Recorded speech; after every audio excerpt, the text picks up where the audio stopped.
सभी सदस्य और कहानी लेखक नाथ अमरेंद्र और इस समिति के सभी सदस्य आप सभी भक्तों का हार्दिक अभिनंदन करते हैं, स्वागत करते हैं।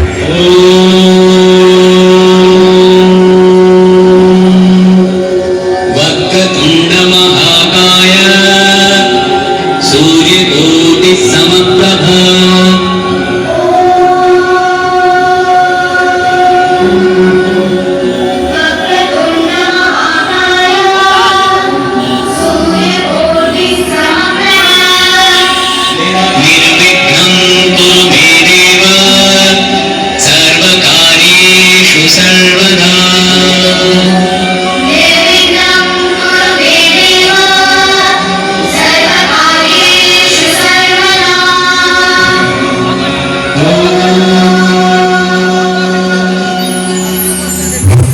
जैसा कि मैंने पिछले वर्ष बताया था, इस कहानी का अंत तीसरे साल होगा। पिछले वर्ष आपने देखा नाथ को हनुमान जी ने उसके अगले जन्म की कहानी बताते हुए एक और कहानी बताई थी।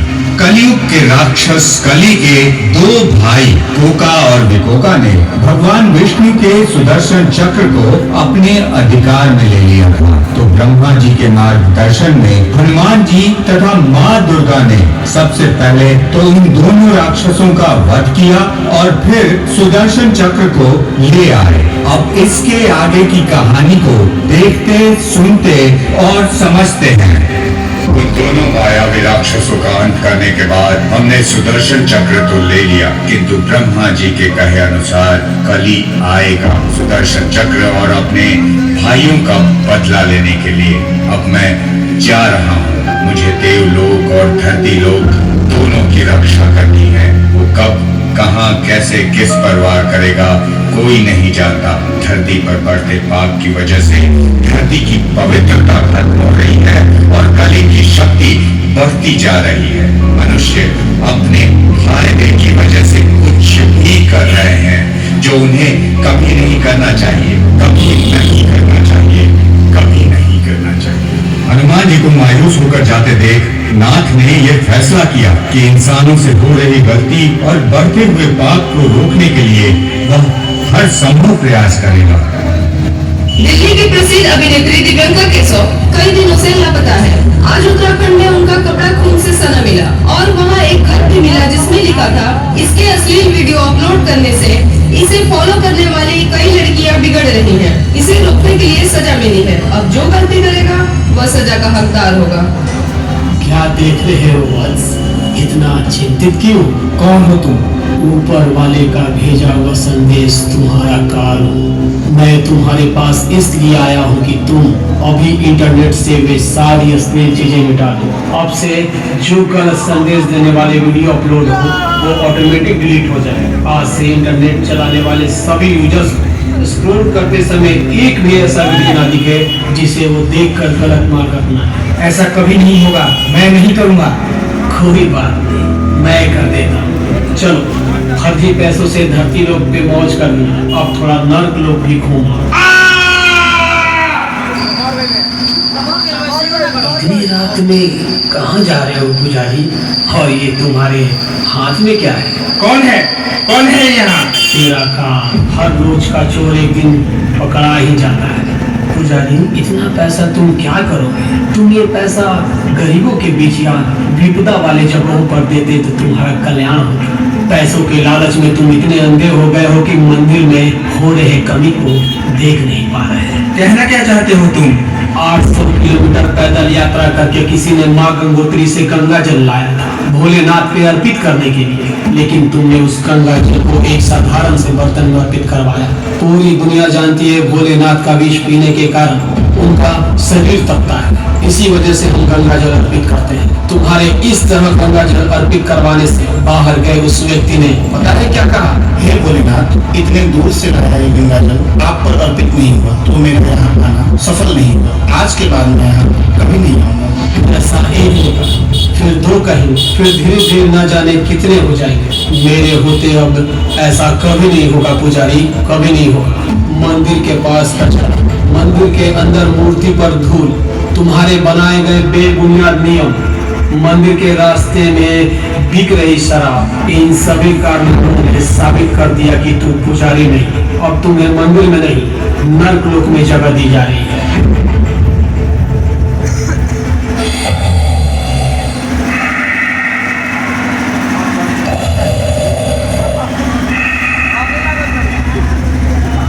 उठिए मंत्री जी, सुबह हो गई और मेरी बात ध्यान से सुनिए। आए दिन गोली, आए दिन मर्डर, कोई घर छोड़ रहा, कोई मोहल्ला, कोई शहर तो कोई देश। क्राइम रुक नहीं रहा। मंत्री जी, हमारे देश की सेना को ऊपर के आदेशों ने बांध के रखा है, नहीं तो क्राइम करने वाले किसी दुकान पर काम करते नजर आते। चलिए अब नींद से जगिए और देश के लिए कुछ कीजिए। सबसे पहले छोटा शहर हो या बड़ा शहर, देहात क्षेत्र हो या टाउन क्षेत्र, हर घर के बाहर एक सीसीटीवी कैमरा लगाने का आदेश दिया जाए और हर वार्ड में एक पुलिस चौकी जिससे निगरानी हो सके। दूसरा, फर्जी ऐप बैन करिए और कुछ नेटवर्क, इससे हमारी नई पीढ़ी बर्बाद हो रही है और नेटवर्क की वजह से पक्षियाँ। अरे रुक जा भाई, रुक जा।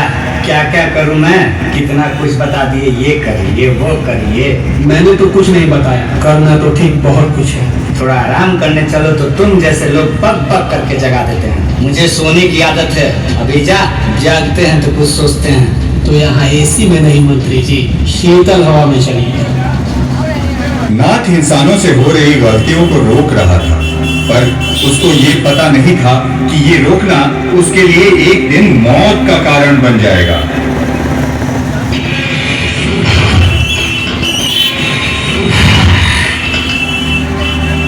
मैं चाहता तो आप सबको मार सकता था, लेकिन मुझे किसी ने कहा था तुम कभी गलत मार्ग मत अपनाना। आप सबको कुछ साल मैंने कैद करके रखा, इसके लिए मैं माफी मांगता हूँ। पर आपके कुछ साल ना रहने की वजह से दुनिया में बहुत कुछ बदलाव आया है और भी बदलाव लाना है, पर मैं अकेला नहीं कर सकता, आप सबका साथ चाहिए। मैं एक लड़की को देवी कहे जाने का दर्जा मिला है। आपके गलत मार्ग अपनाने से माँ दुर्गे खुश होती होंगी क्या? आपके अच्छी उंगलियों से भी आप पैसा कमा सकती हैं। आप ऐसा करके तो देखिए। पुजारी जी ध्यान दीजिए, इस बार प्रलय अपना रूप दिखाया है। शहर शहर तबाह हो गया, धामों पे इतना लैंडस्लाइड जो अब से पहले ऐसा कभी नहीं हुआ था। ये कुछ संकेत है जो हम सबको समझना होगा। सर, चिड़ियों से हमें बहुत फायदा था, पर इतना फोन इस्तेमाल होने से वो धीरे धीरे गायब होती जा रही है। कहीं ऐसा ना हो कि इंसानों को इस फोन की वजह से आगे बहुत बड़े संकट का सामना करना पड़े। इस धरती को पवित्र करने के लिए पाप को खत्म करना होगा। आप सब देंगे ना मेरा साथ? हाँ नाथ, हम सब तुम्हारे साथ हैं।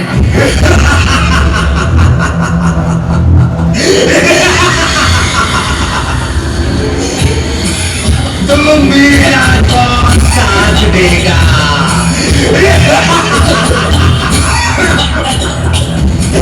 तुम्हारे जैसे लोगों की वजह से मैं धरती लोक पर कभी राज नहीं कर पाऊंगा। दुर्गा प्रकट हो, प्रकट हो दुर्गा। हनुमान प्रकट हो, हनुमान। देखो एक सच्चे भक्त की मृत्यु कैसे होती है। जय श्री राम, जय श्री राम। मैंने तेरे दोनों भाइयों को मारा है, दम है तो सामने आके मुझसे युद्ध कर। छिपकर वार करता है कायर।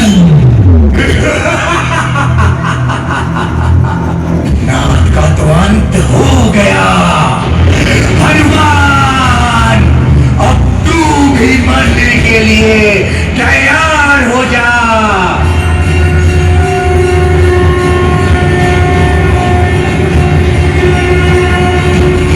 अरे दुष्ट, तू जो भी है और जहाँ भी है, अब तेरा अंत निश्चित है।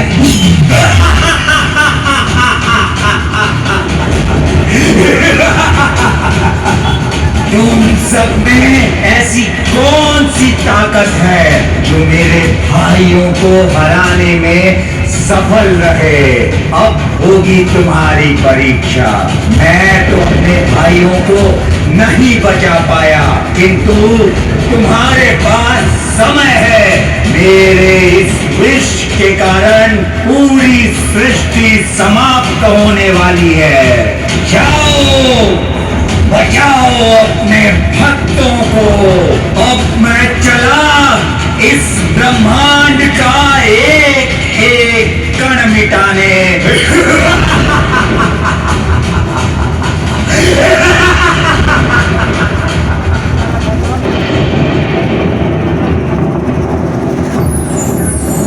प्रणाम धर्मवीर। देवी, ये वही विष है जो समुद्र मंथन के समय निकला था। अब शिव को आना होगा और एक बार फिर इस विष से संसार को मुक्त करना होगा।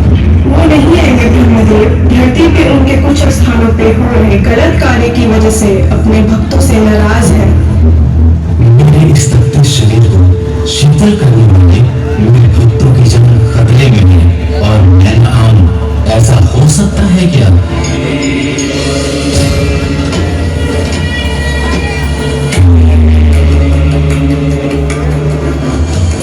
इस धरती पे हर तरह के लोग रहते हैं। किसी के कार्य से मैं दुखी होता हूँ तो किसी के कार्य से अधिक प्रसन्न हूँ।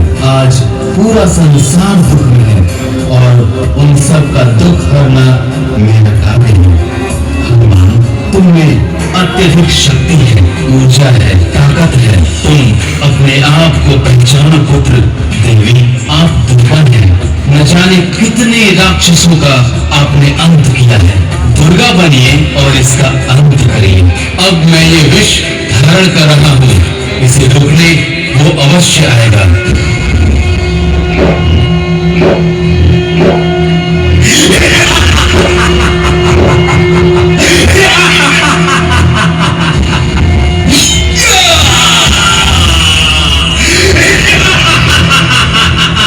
जय श्री राम, जय श्री राम।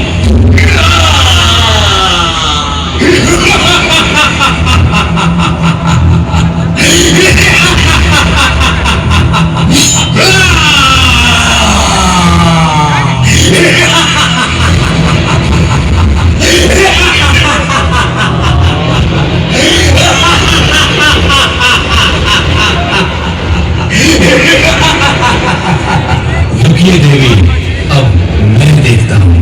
अमृत की बूंद पीकर अमर होने वाला ये कली है, इसका अंत नहीं हो सकता। आत्मा तब ताकतवर होती है जब उसके पास शरीर होता है। जब शरीर ही नहीं तो आत्मा किसी काम की नहीं।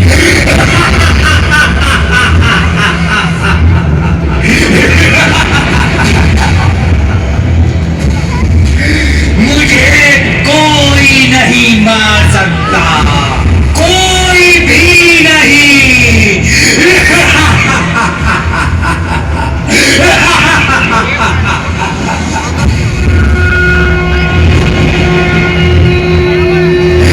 शंकर, तू क्या मारेगा मुझे?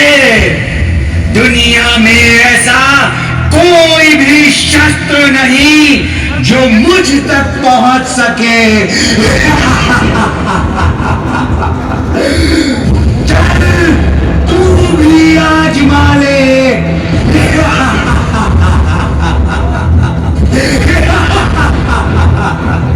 तेरे जैसे राक्षस तो मेरी सेवा करते हैं और तुझ में इतना घमंड, तू मेरी ताकत देखेगा तो देख और बच मेरे प्रहार से।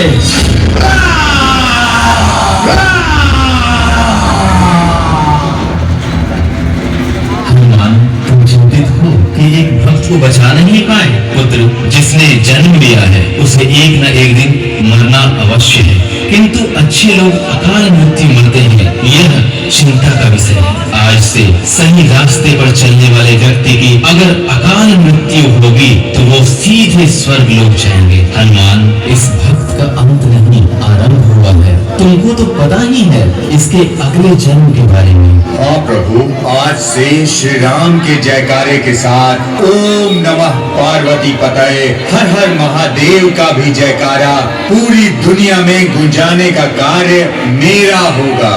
मेरे रहते ये कभी नहीं होगा।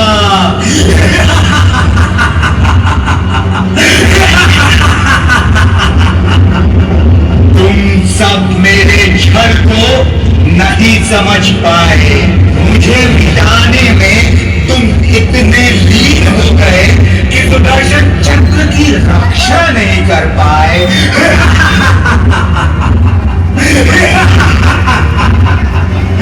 अब एक महान संग्राम के लिए तुम सब तैयार हो जाओ।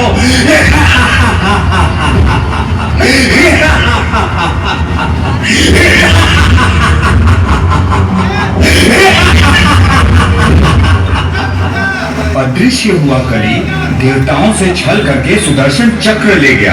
अब इससे आगे वो क्या करेगा, ये जानने के लिए आप सब अगले साल इस दरबार में जरूर आए।